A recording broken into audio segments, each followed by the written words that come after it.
Sup guys, Bjorn here. 9.2 release date just got announced. It's coming February 22nd, and I figured this would be a great time to run you through 5 little quick tips for you to get an edge going into 9.2. Now, before we get into the video, make sure you leave a like down below and subscribe if you want to see more content. It's gonna help me out a lot. Alright, let's get into the list, starting from least impactful.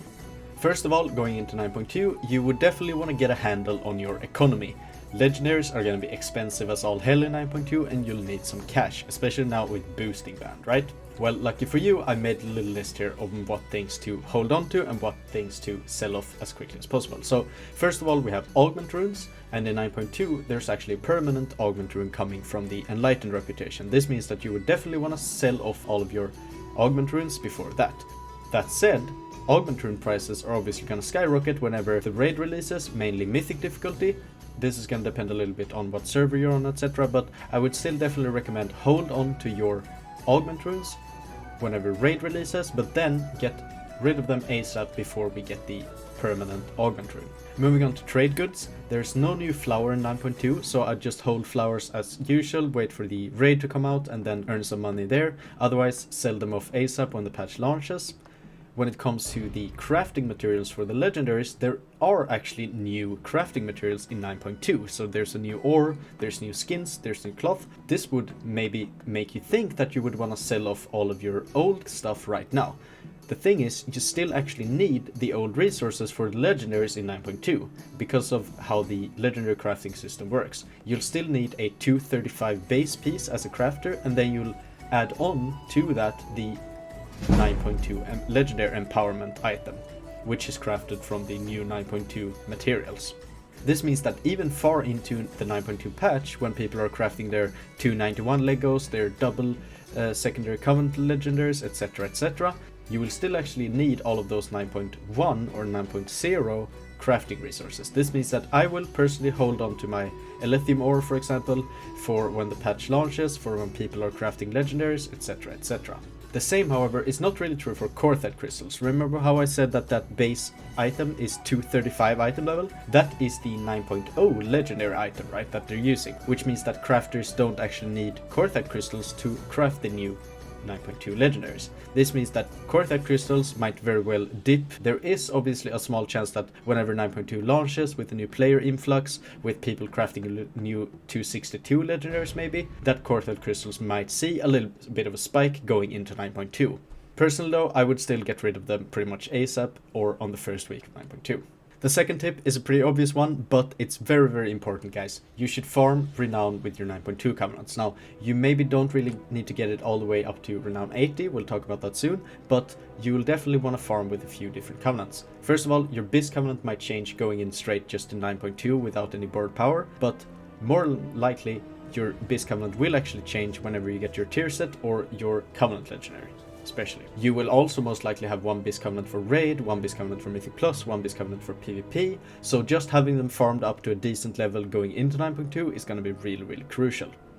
A good benchmark I set for myself was Renown 73. This unlocks all empowered conduits on the first soulbind, which means that if you're playing Necrolord, Night Fae, maybe even Kyrian, this is going to be pretty adequate. Even Nudge on Venthyr isn't too bad for some specs, so just getting that Renown up to 73 might be really nice. And then you can maybe actually double dip and get some catch-up Renown in the first few weeks of 9.2 as well, if your Renown isn't really capped out yet.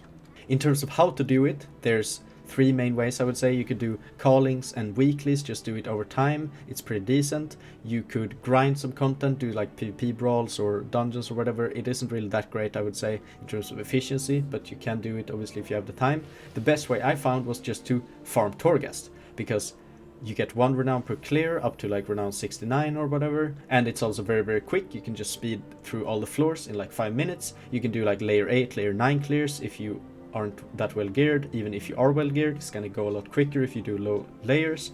So it's actually very strong, and it carries into our next tip very nicely, because our next tip is to farm soul cinders, farm soul ash, make a legendary plan, and stockpile some resources.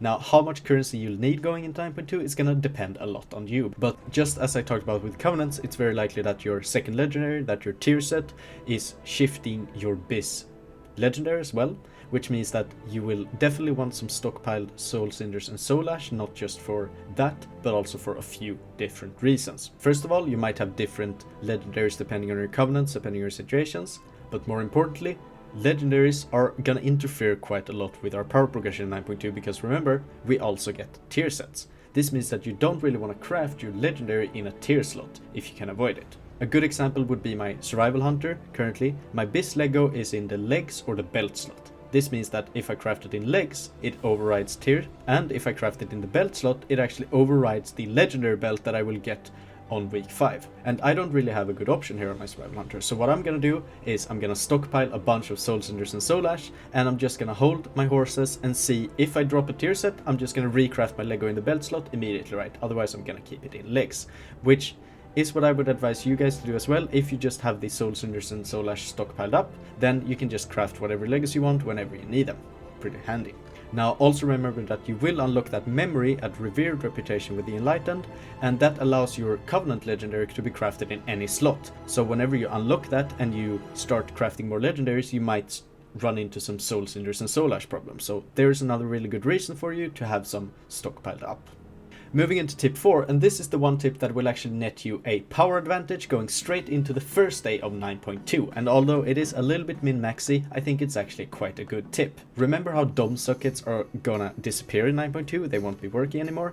This means that you will most likely have 2 or 3 or 4 or 5 pieces of dome socket gear right now on you that has sockets that does nothing. If you replace those dome sockets with 252 gear from Mythic Plus Vault, or even 246 upgraded Mythic Plus gear, or gear from wherever else, you can actually gain some free sockets here. If you go to Korthia, you buy the socket item right now, that will allow you to socket helms, wrists and belts, which are all dome sockets, right?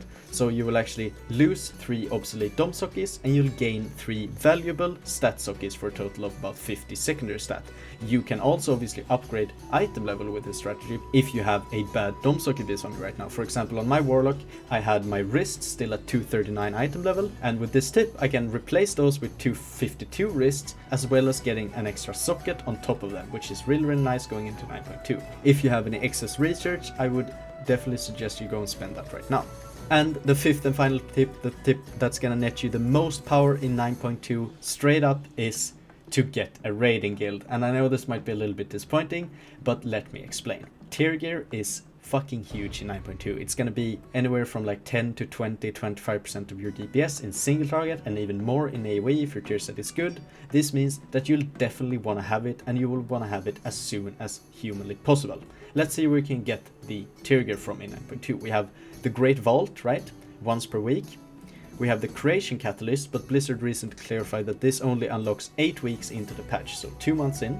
And then you obviously have raiding. So let's look at the numbers if you don't raid at all. This means that you will have the Great Vault to rely upon. Squishy from Wowhead did some initial testing, and he came out with about 6% per vault slot. Now these numbers are obviously not confirmed, so take them with a grain of salt, but if we trust those numbers with 6% per vault slot, you would have an approximate 36% chance per week to get a tier piece, or about once every 3 weeks if you don't raid.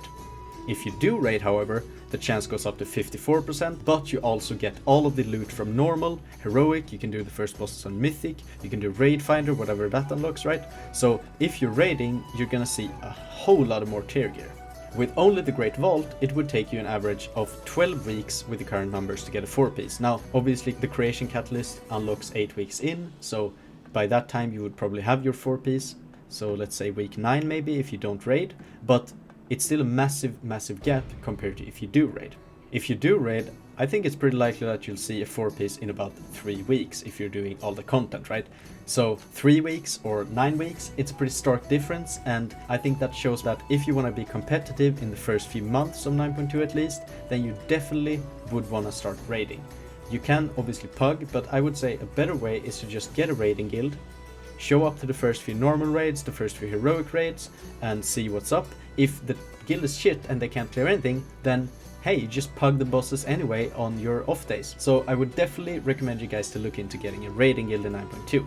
If you enjoyed the video, then leave a like down below, subscribe maybe, that would really help me out. Otherwise, I hope you have a great day. I'll see you in 9.2. Bye bye guys.